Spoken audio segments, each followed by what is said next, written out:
Hello, this is Keith, welcoming you to the 1907th edition of the Enfield Talking newspaper, Dateline the 6th of June 2013. The readers this week are Janet, Sally, John and Keith, with Robin on the controls. The items that we will be reading come from our local newspapers, the Enfield Gazette and Advertiser and the Enfield Independent, under their copyright. Our title music is Country Rock Polka, composed by Pat Prilly, Ferdinand Bouillon, Harry Breur, and performed by Jean-Jacques Perry, and is used with his kind permission. Local stories include alarming rates of heart disease and men charged with murder after body dumped by bins. First of all, the special news items this week. The Home Library Service is part of Enfield Libraries and provides a delivery service to people living in the borough who are unable to visit a branch library due to age, mobility, disability or their caring responsibilities. We visit each of our members every 4 weeks. The service is free and we will tailor it to your taste. For visually impaired people, we can provide books in large print or recorded books on CD or cassette. We can also bring music on CD or films on DVD for people with some vision. Members are free to reserve particular items. If you'd like to join the Home Library Service or know someone who would, please call 01992 716 010 and we will arrange for the Community Access Librarian to visit you. I'll give you that number again, it's 01992 716 010. The Enfield Macular Disease Support Group meets on the second Wednesday of every month from 10 a.m. to 12 noon at the Trinity Church Hall, Gentleman's Row, Enfield EN2 6AN. The meetings are open to anyone affected by central vision loss. Carers are welcome too. For further details, please contact Alan Newson on 020 8886 5659. That's Alan Newson on 020 886 5659. For those of you who are not particularly aware of this group, I'll give you some background information. The Enfield Group is a group of the Macular Disease Society formed for the support of persons with macular disease by bringing together those affected so that they may encourage each other through advice and example to build self-confidence and live more independent lives. During 2009, the group underwent a complete reorganisation with the election of newly appointed group officials and committee, together with a link and close union being established with Southgate College within their community awareness programme. This has given the group access to a wealth of advice and assistance, especially in the area of computerised equipment for those with impaired sight disabilities. Social events are planned which include visits to places of interest, speakers covering a range of subjects at each of the monthly meetings, and to enhance the social theme of the get-together each month, we have a musical rendition of the tune of We'll Meet Again by our resident pianist. In a quote from founder members, "It's a fellowship for people to feel they're not isolated and alone. We get support from one another and find out what's available. Our door is always open.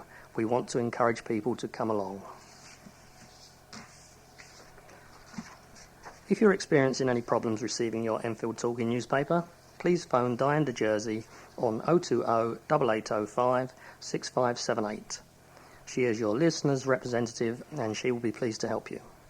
That's Diane de Jersey on 020 8805 6578.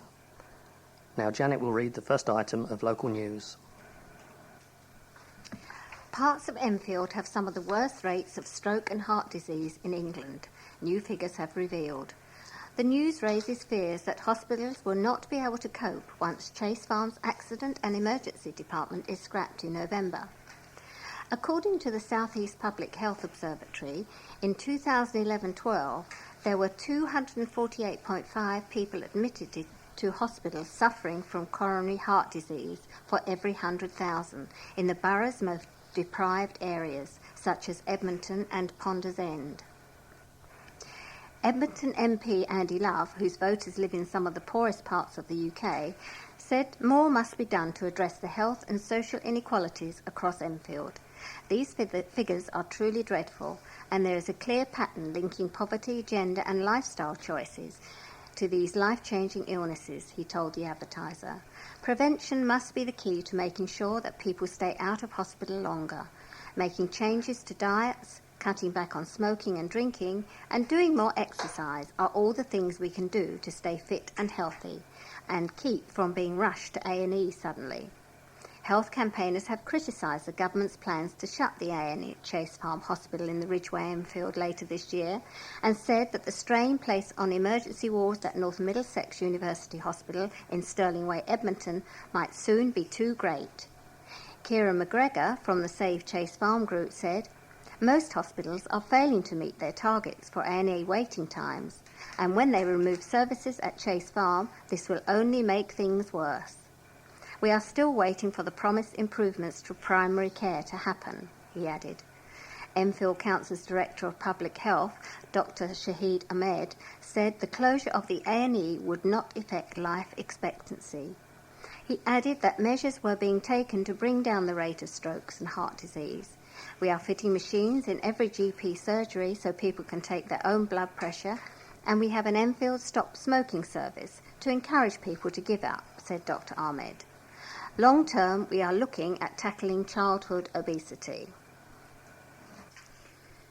Neighbours have spoken of their shock after the body of a 55-year-old man was discovered in Enfield.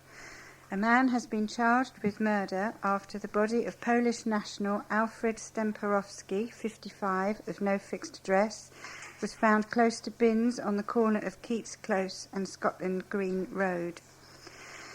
A post-mortem gave the cause of his death as multiple chest injuries, and a North London Coroner's Court representative said it was awaiting further information before opening an inquest.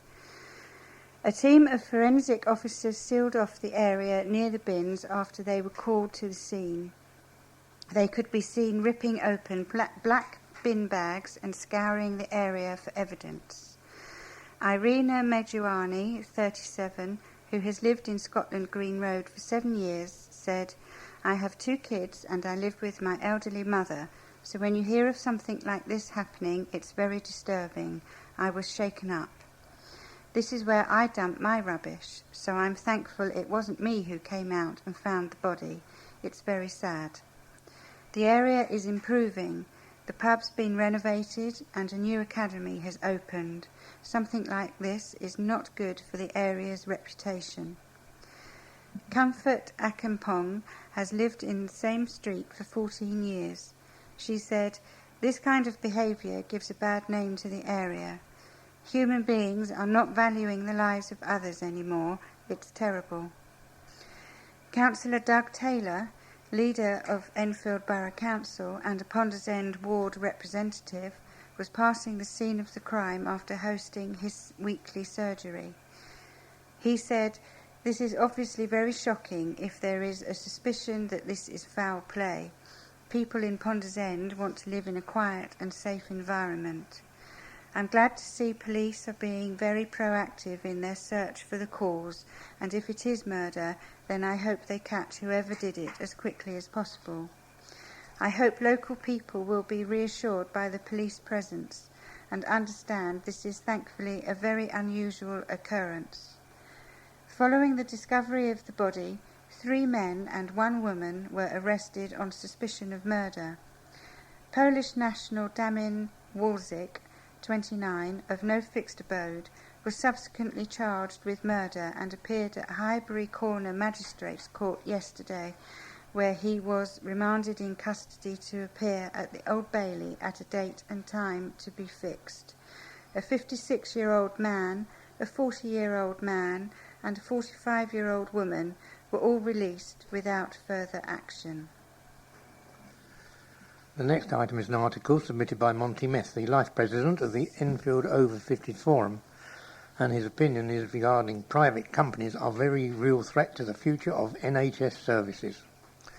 He says the first cold blast of free market competition in the health service has hit us, and it could be a further dagger to the heart of Chase Farm Hospital. A cluster of companies, including Specsavers, Scrivens and InHealth, have received the go-ahead from the government to bombard everyone over the age of 55 with hearing loss, but without a hearing aid, with offers of free NHS digital hearing aids. What's wrong with that, I hear you ask? Well, at Chase Farm we have the finest team of degree-qualified audiologists looking after some 23,000 registered patients, seeing around 700 new patients a month and another 400 a month at their walk-in clinic, which is open 4 days a week for any adjustments and advice. To accommodate the entry of private competition, the government has lowered the audiology qualification level to that of hearing and aid dispenser, and there's no sign of an aftercare monitoring system being in place. Once you have an NHS hearing test with one of these companies, there is nothing to stop them inducing people to go private and pay anything up to £3,000 for a different product. Consider what happens if Specsavers, Scrivens and InHealth receive the bulk of GP hearing aid referrals from the over 55s. Firstly, the Chase Farm Audiology Unit will cease to be viable. Already in merger talks with the Royal Free Hospital, Chase Farm has to show it is profitable before getting the foundation status needed for its survival. An unprofitable audiology unit will be a candidate for closure. Secondly, the Enfield Clinical Commissioning Group, which finances the cost of NHS hearing aids, admits that if the private companies create more demand than they budgeted for, it will have a knock-on effect for their own finances already in deficit. So they will make more cuts in other local health services to increase the profits of private companies. That's the new Cameron Lansley Hunt Health Service for you. Enfield has seen a significant rise in the number of tenants buying their homes from the council under the revived Right to Buy scheme. Only 8 tenants purchased their home from Enfield Council during 2011-12, but over the following 12-month period the number jumped to 56, with Enfield ranking 5th amongst all London boroughs for sales. A revival of the flagship Conservative policy, which allows council tenants to buy their homes for a considerable discount, was announced by Chancellor George Osborne as part of his 2013-14 budget.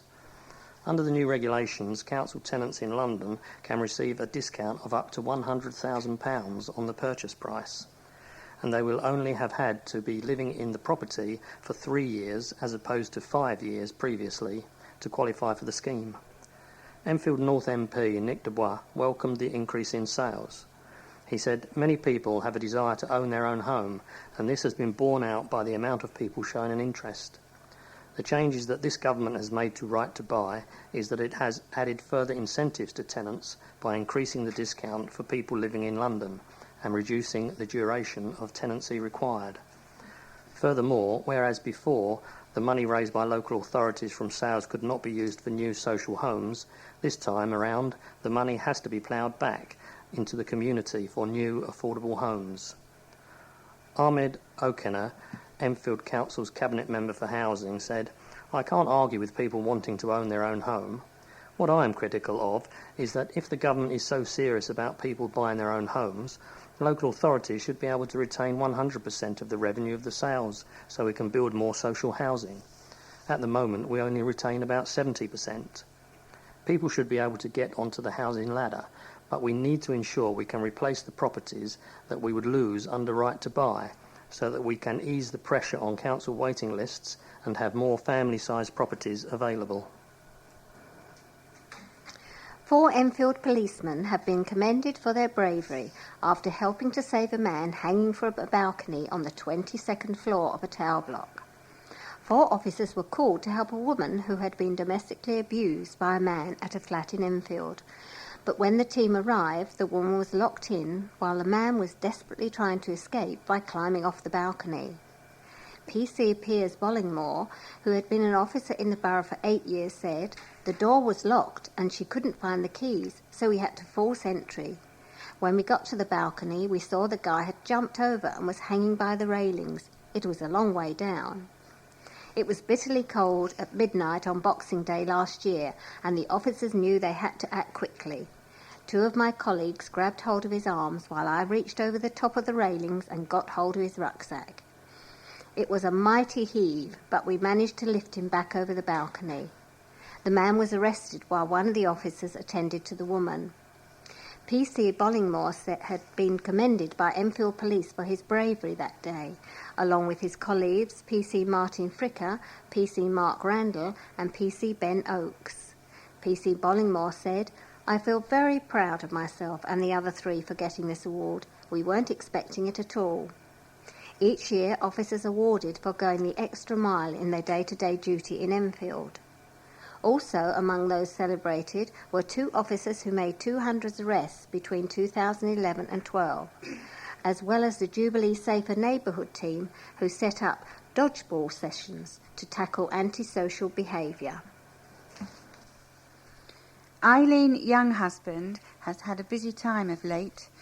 When she's not flying helicopters, campaigning against education cuts or writing award-winning memoirs, she's taking tea with the Queen. You could say it's an incredible feat for a pensioner born in Islington and raised in Winchmore Hill, but Eileen, 91, has never taken a back seat from danger. She corresponded secret information during World War II in Stanmore, ensuring the instant transmission of data that would make a difference to the outcome of the war. The subject of her acclaimed autobiography, One Woman's War, published last year, which has just won the People's Book Prize for non-fiction. We were the ones poring over the data and in an instant mathematically sorting it out to identify planes as friend or foe, says Eileen. There were 7 so-called filter rooms in all.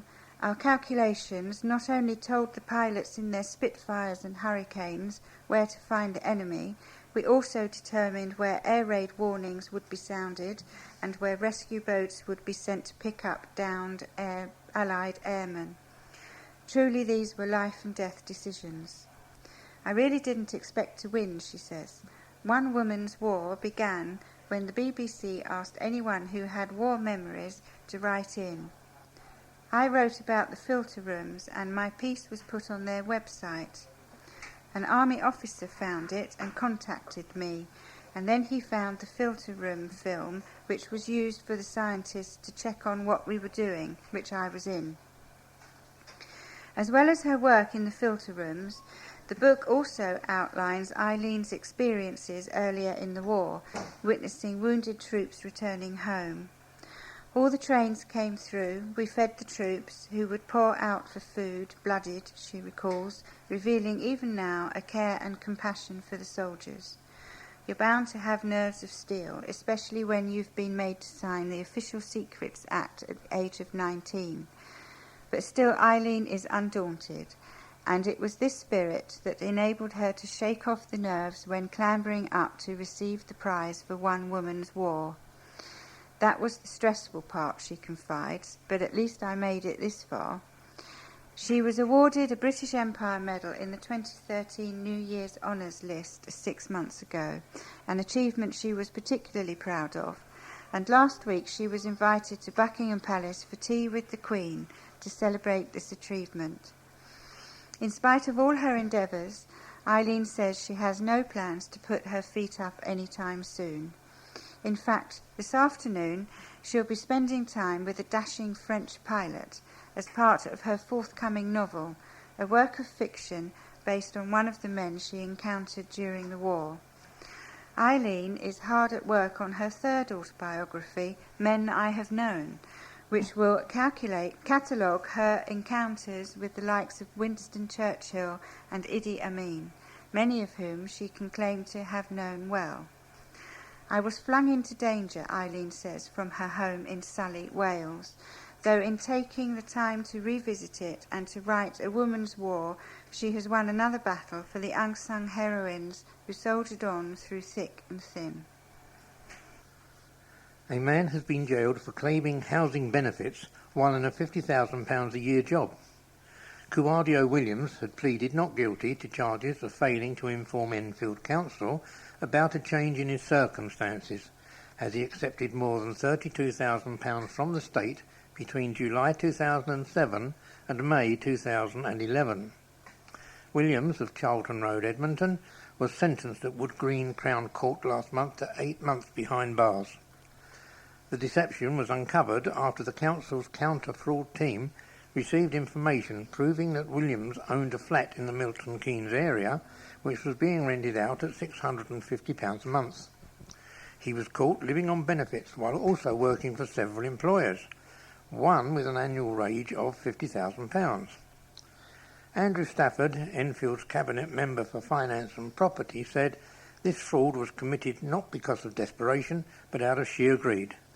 Williams was in receipt of an income many people could only dream about, but still he felt the need to claim benefits. This is shameful, and it is absolutely right the court should jail him for this disgraceful crime. We always prosecute benefit fraudsters to the full extent of the law, and we will do everything we can to seize any assets that Williams has if we can recoup our money. Housing investigation officers recovered the property on which Williams claimed benefit, and it was returned to Housing Association L&Q, which has since rehoused a tenant from the waiting list. A new online community radio station is looking for people to don their DJ headphones and get involved by hosting their own radio show. Love Your Doorstep Radio was set up 2 months ago as part of an organisation to promote businesses in Enfield and is now appealing for volunteers to increase their programming. Emma Rigby, the founder of Love Your Doorstep, said the station has been doing well, but in order for it to grow, it needed more people to get involved. She said, "I think community radio has been a bit dead and we are trying to bring it back because there's clearly a demand for it. We have been really successful so far, and we have listeners from Australia, New Zealand, Canada, all over the world. Right now we are looking to grow the station, and anyone with an idea for a radio show should get in touch." The community station was the brainchild of Lucy Hall, the company's website designer, and it's being run by James Crowther, who has more than 25 years radio experience. It has a breakfast show, a rock show, a jazz show, and also secured the last interview with Ray Manzarek, the keyboard player from The Doors, before he died recently. Mrs. Rigby said she would like the station to become part of the borough's regeneration. She said, "The station is completely non-political, but we want to use it as a platform to make Enfield better. We want to get more interviews with councillors, MPs and people who are trying to make a difference in the area. Love Your Doorstep is currently trying to secure funding to develop a proper training program for aspiring radio presenters and producers. For more information and to get in touch with the community station, visit www.loveyourdoorstep.co.uk. London Ambulance Service, LAS, plans to relocate the majority of its staff in Enfield, sparking fears patients in the centre of the borough will be forced to wait longer for emergency care. LAS plans to implement the scheme in 2014, with most of its vehicles being moved to Edmonton Ambulance Station in Windmill Road. Chase Farm Hospital in the Ridgeway is currently manned with up to 3 paramedic ambulances, 4 support ambulances and 2 fast response cars. At its depot in Carter Hatch Lane, it also has up to 3 paramedic ambulances and 1 fast response car. But under the new plans, Chase Farm Station will be left with just 1 24-hour emergency ambulance and Carter House Station with just 1 emergency ambulance, 1 24-hour fast response car and 1 extra ambulance at weekends between 7 a.m. and 2 a.m. John Jewson, who was an ambulance man for 32 years, is concerned moving paramedics to Edmonton will mean they will not be able to answer calls quickly enough in the centre of the borough. Speaking to The Independent, the 68-year-old of Edenbridge Road said, "When the staff come on duty, they will be told to go on standby in Enfield. But as soon as you start work, there are calls waiting to be done. This means the ambulances will either be sent straight to jobs in Edmonton or they will take longer to get to jobs in Enfield. The result will mean Enfield won't have enough ambulances for patients. The people in Enfield will not get the service they require. It is also not fair on the staff who will have to deal with it. If someone is angry because they've been calling 999 and waiting for an ambulance for a long time, they could take it out on them." The LAS confirms some staff could be stationed in Camden and Waltham Cross, although investigations are underway to determine where they are most needed. Last year, LAS staff attended 9,644 incidents where patients were in a life-threatening condition in the Chase Farm and Ponders End area. whereas staff attended 22,930 incidents in the Edmonton, Bounds Green and Tottenham area. Steve Calhoun, Ambulance Operation Manager for Enfield, said, "We will continue to have staff based at all 3 stations, in Chase Farm, Ponders End and Edmonton. But as the majority of incidents we attend are in the Edmonton area, we plan to have more staff based there. Our crews start and end their shifts at ambulance stations, but the rest of their time is spent out in the community treating patients. We would like to reassure Enfield residents that anyone in a life-threatening condition will continue to get a fast response." A teenager was taken to hospital after a fire broke out at his home. A man, a woman and 3 children escaped from the blaze in the end of Terrace House in Lovell Road, Enfield, shortly before 10:30 a.m. 2 engines were sent from Enfield Fire Station and 10 firefighters tackled the blaze, bringing it under control within 45 minutes. One of the children, a teenage boy, was given oxygen by firefighters before paramedics treated him for cuts, bruises and smoke inhalation and took him to hospital. A large part of the first floor of the house was damaged in the blaze. The cause of the fire is being investigated. 4 people were rushed to hospital after a collision involving 6 cars and a bus. The incident happened in Green Lanes, Winchmore Hill. 4 ambulances were called to the scene. The bus driver and 3 other people were taken to North Middlesex Hospital. The London Ambulance Service said the male bus driver had been taken unwell, while the other 3 patients had minor injuries. A group of top dogs have been rewarded as part of a scheme to prevent antisocial behaviour involving pets. Edmonton MP Andy Love met owners of the Poised Pooches and presented rosettes for the best behaved dogs. The Friends of Bushhill Park run 2 dog training courses over a period of 6 weeks, with the final day culminating in competitions organised by dog trainer Christine Seddon. We have now reached the end of side 1 of this tape. Please stop your machine now, take out the cassette, turn it over and start side 2.